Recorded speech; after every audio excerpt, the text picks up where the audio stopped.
Bonjour à tous, un nouvel épisode de Solutrans en air. Les infrastructures n'ont jamais occupé une place aussi importante aujourd'hui. La transition énergétique ne se limite pas à l'émergence de nouvelles sources d'énergie. Elle nécessite également tout un écosystème de services et d'équipements, notamment autour de la recharge. Comme nous le verrons aujourd'hui au cours de cette émission, les acteurs sont nombreux, des constructeurs aux opérateurs et vendeurs. En parallèle, les réseaux de stations de recharge, qu'elles soient électriques, gaz ou hydrogène, se développent progressivement sur l'ensemble du territoire. Brune Letier, bonjour. Bonjour. Alors vous êtes chargée de mission mobilité lourde à l'AVER France. L'AVER qui, je le rappelle, se consacre aux véhicules électriques, automobiles et donc véhicules industriels. Alors, je le disais, la France se dote progressivement de stations de recharge électriques pour les poids lourds. On peut parler vraiment d'un vrai réseau proprement dit aujourd'hui ? Alors, on peut parler d'un réseau naissant. On parle de corridors souvent en mobilité lourde parce que c'est suivre les grands axes routiers qui sont empruntés par les transporteurs. Pour l'instant, les vrais corridors se dessinent, notamment dans l'est de la France. Lille, Paris, Lyon, Marseille est plutôt bien doté. En revanche, pour l'Ouest, il y a un peu moins de maillage, mais ça arrive. Pareil, dans le Grand Est, on voit déjà un corridor se dessiner. Globalement, il y a des obligations européennes, notamment avec l'AFIR, qui forcent les avancées et l'installation de bornes de recharge. Il y a eu aussi des grosses subventions qui ont été données via des fonds européens qui vont forcément aider à ce déploiement. Et tout ça en connexion avec les projets de corridors européens dans d'autres pays limitrophes. Combien de stations de recharge électriques pour poids lourds en France ? Est-ce qu'on a un chiffre ? On a un chiffre. Alors, j'ai trouvé un chiffre à janvier 2026 qui recensait 56 stations, dont 51 sur le RTET, donc ça c'est le réseau de transport européen qui est en lien avec le règlement AFIR. Donc 56 stations pour à peu près 100-120 points de charge. Ce qui est peu pour l'instant. Mais en termes de points de recharge par véhicule en circulation, on n'est pas si mal. Alors je disais, l'AVER donc s'intéresse à l'automobile, c'est d'ailleurs son ADN, mais également à la mobilité lourde, dont vous avez la charge. Le déploiement d'un véritable réseau justement de recharge électrique poids lourd est différent de celui de l'automobile, donc plus cher, plus complexe. Toutes les conditions sont réunies aujourd'hui ? Alors, toutes les conditions ne sont pas réunies. On parle souvent de l'œuf ou la poule. Pour l'instant, il n'y a pas énormément de véhicules en circulation. Donc, la rentabilité des stations est plutôt à venir que déjà présente. Mais on a quand même un certain nombre d'acteurs qui se sont déjà positionnés, qui ont déjà déployé leurs stations et qui en ont un certain nombre pour certaines entreprises. Donc, les acteurs sont là, sont volontaires et déploient massivement, notamment grâce aux aides européennes de AFIF. En revanche, ce qu'on peut constater, c'est que contrairement au maillage des véhicules légers qui s'est fait au tout début grâce à notamment des subventions publiques, là, on n'a pas encore d'aide publique sur le déploiement de bornes de recharge pour poids lourds en itinérance. Donc les bornes ouvertes au public ne sont pas financées. Pour l'instant, ce qui fait une grosse différence quand même dans l'amorce de ce secteur. Et en revanche, on voit aussi que des transporteurs se rassemblent pour trouver des solutions. Bon, le plan d'électrification proposé par le gouvernement envisage une aide pour les bornes électriques poids lourds, mais ça, on verra concrètement comment ça se passera. On verra concrètement. Brune, une autre question se pose, c'est la production d'électricité. Est-ce qu'elle serait suffisante en cas d'un parc poids lourd, on va dire, normal ? Ouais, c'est un sujet qui revient souvent sur la table, malgré le fait que EDF fait pas mal de communication sur le fait qu'ils exportent pour l'instant le surplus d'énergie produite. Donc, on produit plus qu'on consomme en France, donc ce serait intéressant d'utiliser cette énergie qu'on exporte plutôt pour le réseau, et elle est en quantité plus que suffisante. Je crois que c'est RTE qui disait que la mobilité électrique, elle nécessiterait 10% de la production et du réseau, ce qui représente pour l'instant quelque chose de tout à fait atteignable, et on continuerait d'exporter quand même de l'énergie. Donc globalement, et le réseau et la production peuvent accompagner cette transition, veulent accompagner cette transition, et ils trouvent d'ailleurs un intérêt, donc elles feront tout pour que ce soit le cas. Alors, les constructeurs produisent non seulement les véhicules utilitaires et poids lourds, mais aussi proposent des modèles de recharge, de stations de recharge. Vincent Passot, bonjour. Bonjour. Alors, vous êtes manager des systèmes de recharge chez Scania France. Je le disais, les constructeurs se sont impliqués assez rapidement, on va dire, dans justement tout ce qui était équipement recharge. Scania propose, comme d'autres constructeurs, une offre globale. En clair, vous allez suivre un petit peu le transporteur du projet jusqu'à l'installation, voir le fonctionnement et la maintenance. Effectivement, notre client, avant, il achetait un camion. Maintenant, il achète une solution de transport. C'est-à-dire qu'il veut un camion, mais un camion électrique seul, ça ne sert pas à grand-chose. S'il n'est pas rechargé, on ne va pas très loin. Donc, il faut lever tout un tas de freins, parce que déjà, pour eux, c'est beaucoup de notions nouvelles. Changement de culture. Voilà, changement de culture. On parle de kilowattheure, de kilowatts. Avant, on parlait de litres, de litres au 100. Donc, c'est vraiment tout un système qui change. Et il faut les accompagner dans tout ce changement. Et dans ce changement, il y a effectivement la recharge. Et la recharge est un sujet comme c'est pas un sujet qu'ils connaissent bien, c'est un sujet, ils commencent à l'appréhender. Il faut vraiment les accompagner sur la globalité du projet. Et donc pour ce faire, nous, c'est vrai qu'on les accompagne et sur le véhicule et sur l'ensemble du fonctionnement, j'allais dire par tout un process avant de proposer l'électrification d'un véhicule. C'est-à-dire que nous, on travaille vraiment sur l'activité de notre client. On va essayer de comprendre ce qu'il va faire, ce qu'il veut faire, comment il fonctionne, quelles sont les lignes qu'on va pouvoir électrifier, parce qu'actuellement, on n'est pas capable de tout électrifier, il faut le savoir, on ne peut pas tout faire. On peut en faire beaucoup, mais pas tout. Donc, on va vraiment chercher, comprendre son activité et qu'est-ce qui est électrifiable. Une fois qu'on va avoir défini qu'est-ce qui est électrifiable, on va essayer de définir le véhicule le mieux possible. C'est pas la peine de mettre des kilowattheures et des kilowattheures de batterie sur un véhicule si le client il fait 100 km par jour. Donc, comme on a la chance d'avoir une solution modulaire, on va essayer de proposer le camion avec la taille de batterie nécessaire et suffisante pour son activité. Ce qui va permettre de limiter le coût. Si on met 200 kWh de batterie, c'est pas le même prix que si on en met 600. Et puis, ça va permettre aussi de gagner du poids utile. Donc, toutes ces choses sont très importantes avant de parler de recharge. Comprendre l'activité, comprendre ce qui est électrifiable. Et à partir de ce moment-là, on va être obligé de réfléchir aux besoins en recharge. Et là, pour le besoin en recharge, il y a deux solutions. Voilà. Soit on va avoir de la recharge en itinérance, c'est-à-dire, c'est ce que Diane nous expliquait juste avant, comment se passe la recharge en itinérance. Pour l'instant, il n'y a pas beaucoup de stations, mais il commence à en avoir quelques-unes. Donc, on peut envisager de faire de la recharge en itinérance. On estime actuellement qu'à peu près 30% de la recharge va se faire en itinérance. Mais ce qui veut dire que les 70 autres %, ils doivent se faire ailleurs. Et ces 70%, on estime que ça va être fait au dépôt ou à destination. Scania avait rapidement, il y a je crois 2 ou 3 ans, même 4 ans, proposé une recharge mobile, je crois. Oui, au tout début, pour vraiment démarrer, on proposait une petite recharge mobile. Souvent, c'est pour faire des essais où on a point. Oui. Ça permet de, j'allais dire, faire quelques tests, vérifier ce que ça donne, des parcours, faire vraiment de la simulation pour voir ce que ça donne. Et ça, c'est vraiment très intéressant. Et donc, pour aller plus loin dans cette recharge au dépôt, on a créé une filiale qui s'appelle Erignon.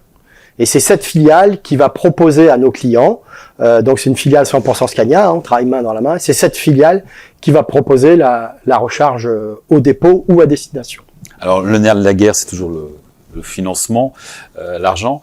Concernant le prix de l'électricité, vous proposez, je crois, une tarification fixe et prévisible, et même facturation mensuelle. Vous pouvez nous expliquer un petit peu le fonctionnement? Alors, ça, c'est plutôt pour la partie Scania via Traton, sa maison mère, et IMSP, c'est-à-dire E-Mobility Service Provider, c'est-à-dire qu'on fournit un service de recharge. Et là, pour ce faire, on a une carte qui s'appelle Scania Charging Access.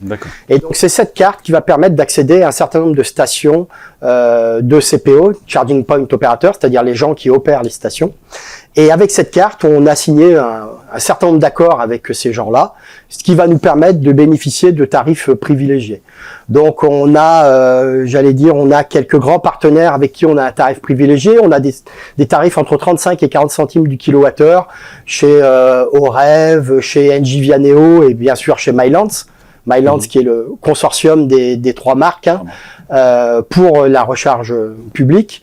Et donc là, c'est des tarifs qui sont plus chers qu'à domicile, certes, mais qui restent assez intéressants. Et puis après, on va avoir d'autres opérateurs. On n'a pas le partenariat privilégié, mais on va quand même pouvoir accéder à la station avec cette carte, mais le tarif sera moins bien. Donc c'est un petit peu le défaut. Voilà. Après, si on en revient sur la recharge la recharge aux destinations ou au dépôt, c'est vraiment le point sur lequel on focalise toute notre énergie, puisque pour l'instant le maillage n'est pas suffisant, même s'il va grandir, le maillage n'est pas suffisant, et on a plutôt tendance à essayer de trouver des tournées qui sont faisables en partant du dépôt et en chargeant à destination chez le chargeur, parce qu'on a pas mal de chargeurs qui actuellement disent oui, moi je veux bien construire la station chez moi. Des grands groupes de la distribution par exemple installent des stations de recharge chez eux pour que le transporteur vienne charger chez eux.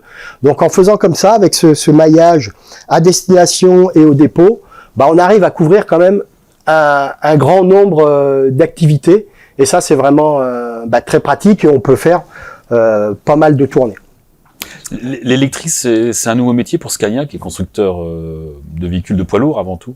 Alors, c'est un nouveau métier, oui et non. Parce que autant c'est quand même on va dire un changement de culture pour le transporteur, mais aussi pour le producteur, pour le constructeur. Pour nous, il y a une évolution, mais après, on n'est pas notre première évolution. Non. On a eu le diesel, après on a eu le gaz, c'était déjà une grosse évolution. Biocarburant. Et voilà, biocarburant. Donc là, quelque part, c'est une nouvelle évolution.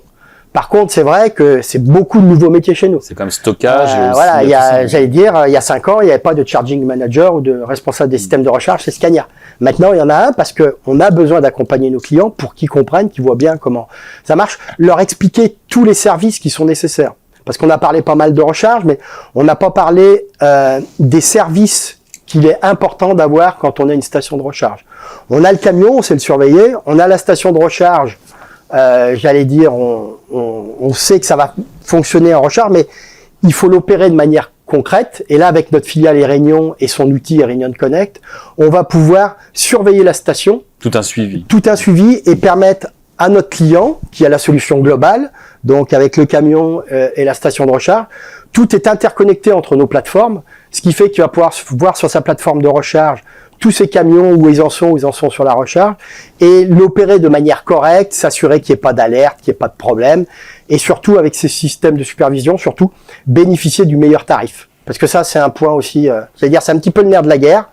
Quand on recharge au dépôt, le système de recharge est onéreux, mais il faut arriver à s'y retrouver sur le prix de l'électron.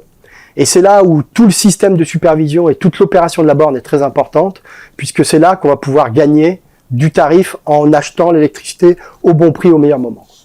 Brune et Vincent, en tout cas, merci. Aux côtés des constructeurs historiques de poids lourds, des opérateurs et des vendeurs, se consacrent à la mise en place des infrastructures, mais aussi au fonctionnement et à la maintenance. Parmi ces opérateurs BUM, qui a vu le jour il y a 5 ans, avec nous François Oudot, son président. Bonjour. Bonjour. Alors, qu'est-ce que vous proposez notamment des recharges, des stations de recharge sur site en mobilité ? Oui, alors voilà, sur site plutôt. Donc en fait, Bump a été créé il y a 5 ans avec l'optique d'aider les entreprises à réduire leurs gaz à effet de serre en électrifiant leur flotte. On a commencé sur du VUL, du VL, et là maintenant de plus en plus de PL depuis quelques années. Et ce qu'on propose, c'est à la fois l'installation de bornes, l'exploitation des bornes, la maintenance des bornes, tout ce qui va être aussi la carte de recharge, et ensuite tout le système qui va permettre de gérer ça par rapport aux opérations du client, les transport management system, les opérations quotidiennes, etc. Enfin, voilà. Alors, il ne suffit pas d'avoir la borne de recharge, son utilisation est aussi essentielle, on le disait. Vous mettez à disposition de transporteurs des outils de suivi, je suppose? Tout à fait. Donc, on a une plateforme qui permet de suivre, de gérer, de suivre aussi tout ce qui est intervention de maintenance, suivi du parc. Mais surtout, cette plateforme, elle permet aussi de gérer les flux financiers. Typiquement, un transporteur, il va avoir des bornes sur un dépôt qui va être attaché à une business unit, le camion qui va faire des navettes entre les dépôts, faut faire le recollement, faut savoir bien facturer ensuite au client. Voilà, ça c'est juste un exemple, mais il y a ça, il y a aussi du smart charging, donc la gestion en fonction du meilleur prix de l'énergie, etc. Panneaux solaires ou pas. Donc, on en parlera dans un instant. C'est quoi la première étape? Alors nous, quand un transporteur nous contacte, la première étape qu'on fait, c'est que en fait, on va leur demander de nous expliquer leurs opérations, expliquer les tournées.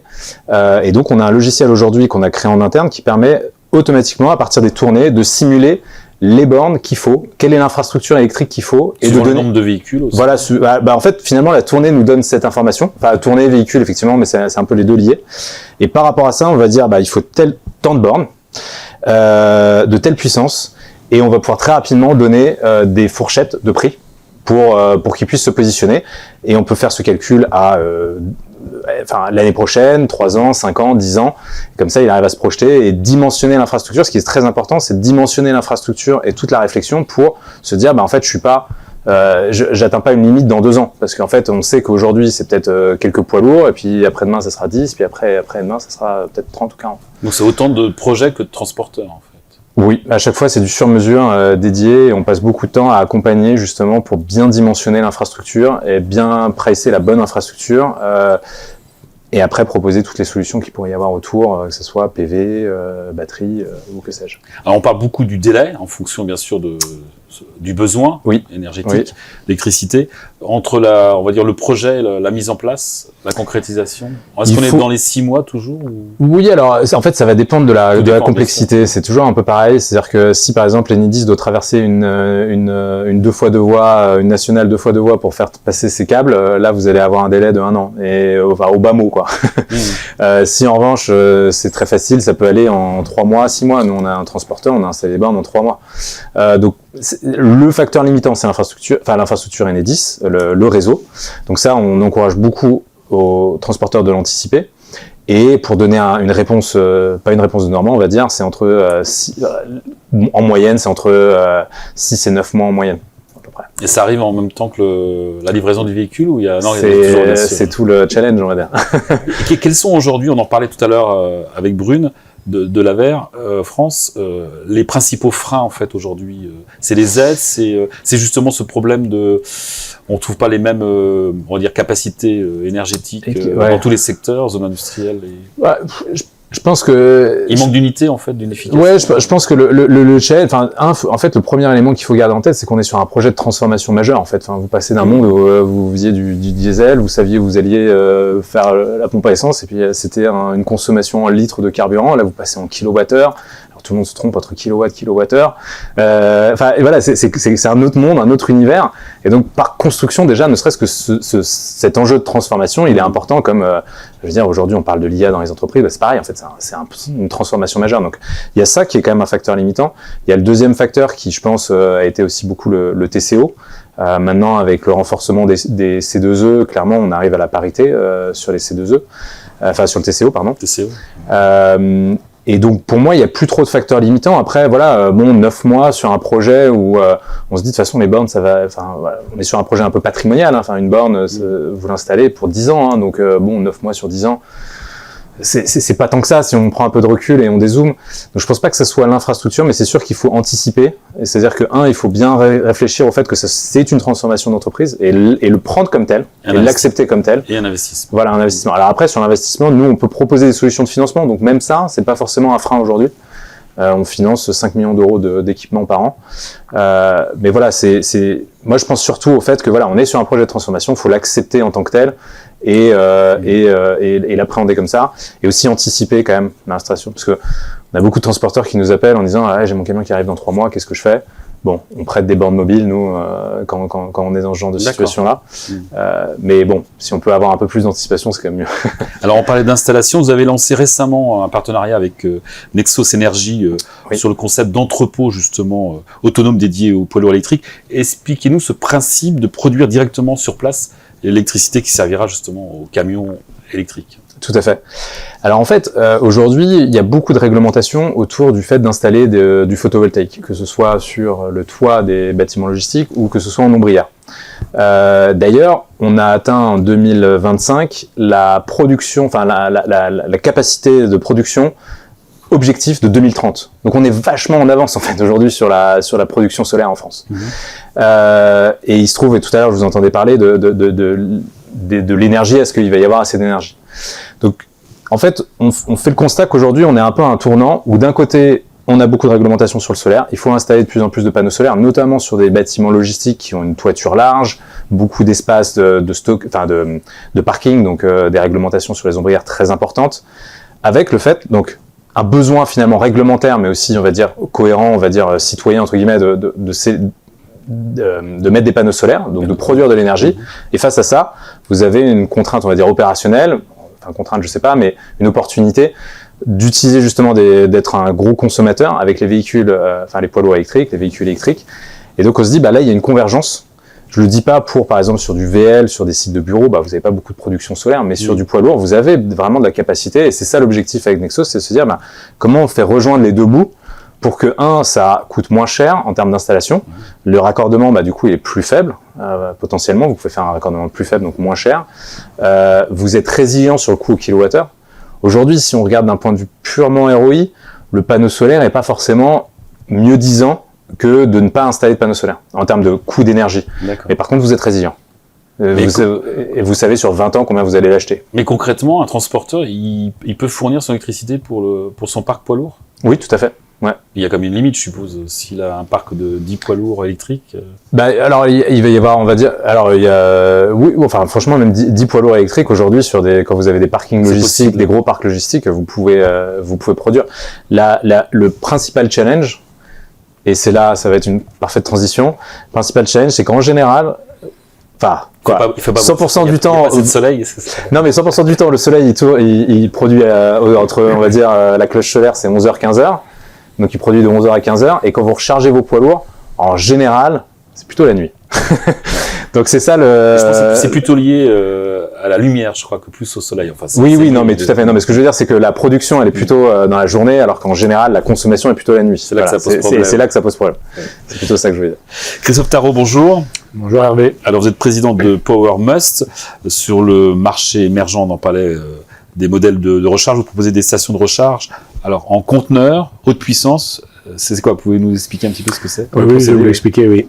Tout d'abord, on se positionne en tant que partenaire de solutions de recharge e-Trucks pour les clients au dépôt.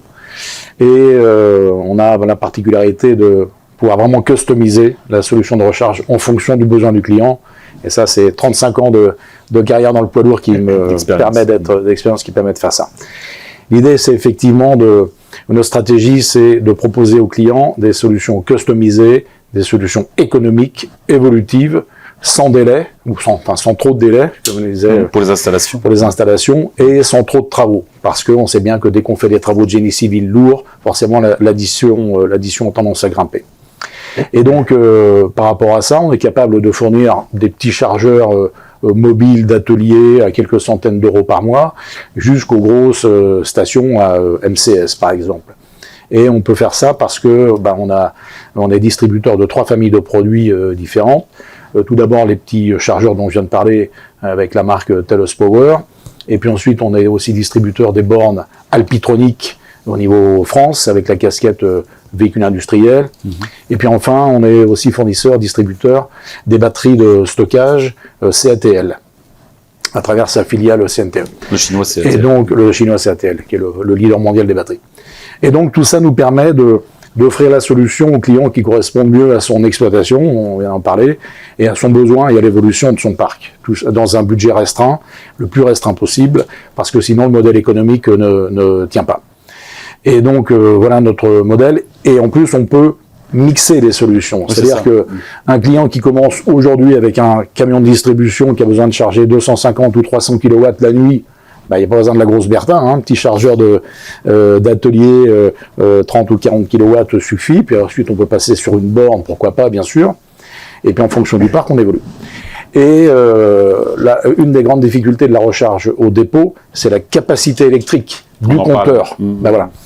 Et par rapport à cette difficulté, on a parfois besoin de plusieurs centaines de kilowatts pour recharger vite les camions, sauf que le compteur ne fournit pas. Et la connexion Enedis, Enedis n'a plus de capacité pour alimenter ce réseau. Et donc c'est là qu'on peut mixer une station de recharge avec des bornes que je qualifie traditionnelles, de 50 à 1 MW, et avec des batteries tampons, et qui permettent justement, qui ont la particularité de se charger doucement à la vitesse du compteur finalement, et puis de se décharger très vite lorsque les camions sont là. Et en plus, je rebondis sur ce que François a évoqué, à savoir quand on a du PV sur des panneaux solaires, eh bien c'est formidable de pouvoir utiliser cette énergie-là. Faut-il que les camions soient à recharger entre 11h et 15h? Souvent ils sont sur la route, donc il faut avoir la capacité à stocker cette énergie qui sinon sera perdue ou revendue à faible prix, pour justement la recharger, la redistribuer dans les camions rapidement, lorsque les camions seront au dépôt, et c'est l'exploitation qui commande, c'est pas le soleil qui commande.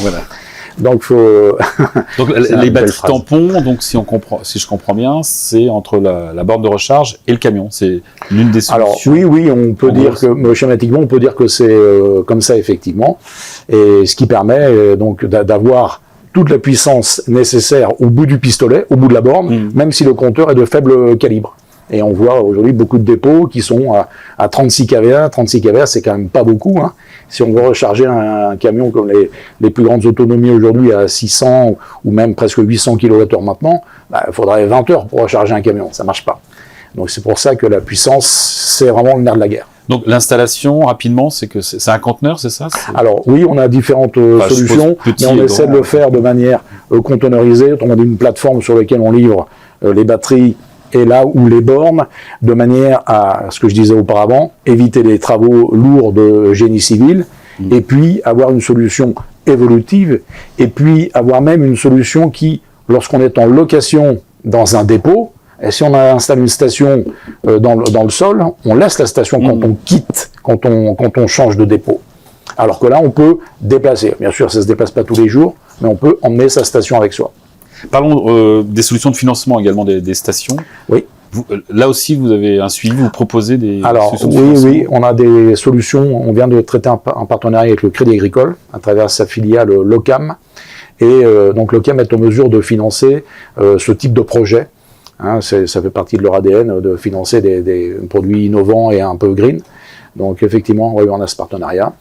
Et puis en termes d'installation, nous sommes des vendeurs, comme vous le disiez tout à l'heure. Et en termes d'installation, maintenance, exploitation, supervision et même optimisation, on a un partenariat avec Vinci à travers sa filiale Omexom, qui est en mesure d'accompagner nos clients sur ce point-là. Bien sûr, on ne vend pas de station si derrière, il n'y a pas toute cette deuxième partie, installation, maintenance, exploitation. Donc l'ensemble, ce sont des solutions pour les clients et transporteurs qui se posent la question, notamment quand leur parc, on en parlait tout à l'heure, en début d'émission, qui va évoluer, parce qu'il va toujours évoluer. Oui, bien sûr. Et c'est pour ça que moi, je vois aujourd'hui des stations qui sont trop grandes. Trop grande, ça paraît difficile de dire ça, mais je le vois pour autant. Et aujourd'hui, il faut vraiment calibrer les stations en fonction du parc du client, tout en pensant bien évidemment à l'avenir. Il ne faut pas se contenter d'avoir une station non évolutive, ça ne serait pas très sérieux, mais n'empêche qu'il faut calibrer la station en fonction du parc. Aujourd'hui, je ne connais aucun client qui a déjà acheté 10 ou 15 camions d'un seul coup, alors qu'en thermique, les camions sont achetés par centaines pour les gros transporteurs. Donc là, on a 2 camions, on calibre la station à 2 camions, et puis après on en a 5 dans 2-3 ans, on fait évoluer. François et Christophe, j'ai une dernière question un peu générale. Est-ce que, on l'a vu à Solutrans, vous êtes nombreux maintenant en opérateurs et vendeurs, je parle concernant les poids lourds, les véhicules industriels, utilitaires ou poids lourds, est-ce que les transporteurs vont pas se perdre dans toutes ces propositions, solutions? Bon, je connais la réponse, mais... Non, mais c'est un bon point. C'est-à-dire que parce qu'il y a quand même des belles solutions, des beaux projets. Ouais. Non, mais c'est comme tout marché émergent. Vous avez une multitude d'acteurs, puis après ça va se consolider, il y en aura moins. Et je pense que, quand vous posiez la question qu'est-ce qui bloque le marché, je pense qu'il y a ce phénomène aussi, c'est que c'est un projet de transformation, vous comprenez pas bien, et en plus vous voyez plein d'acteurs, vous avez du mal à savoir qui fait quoi, etc. Je pense que tout ça perturbe. Néanmoins, il y a des constructeurs, je pense à Renault Trucks avec qui on est partenaire notamment, qui essaient de structurer entre guillemets la filière avec des partenariats clés. Donc je pense que ça aide. Et puis après, voilà, je pense que là on arrive aussi sur des sujets de taille critique. Nous par exemple Bump, on opère aujourd'hui 16 000. Fin de l'année, on sera à plus de 23 000 bornes qu'on opère en France uniquement sur le segment entreprise. Alors pas, sur site pour les entreprises en général, donc VL, VUL, EPL. Mais du coup voilà, on commence à être, on est numéro 1 ou numéro 2 aujourd'hui en France sur ce segment-là, et on sera numéro 1 à la fin de l'année. Christophe? Moi, je dis que la compétition a du bon. Il faut de la compétition, il faut des bons compétiteurs. C'est ce qui nous permet d'avancer, de progresser, et donc de nous challenger et vivre la compétition avec des bons compétiteurs. Messieurs, je vous remercie avec ce mot de la fin, on va dire. Et nous aurons bien sûr l'occasion d'y revenir dans les Solutrans en air, mais également dans le prochain Solutrans 2027. Merci en tout cas. À très vite pour un nouvel épisode de Solutrans en air.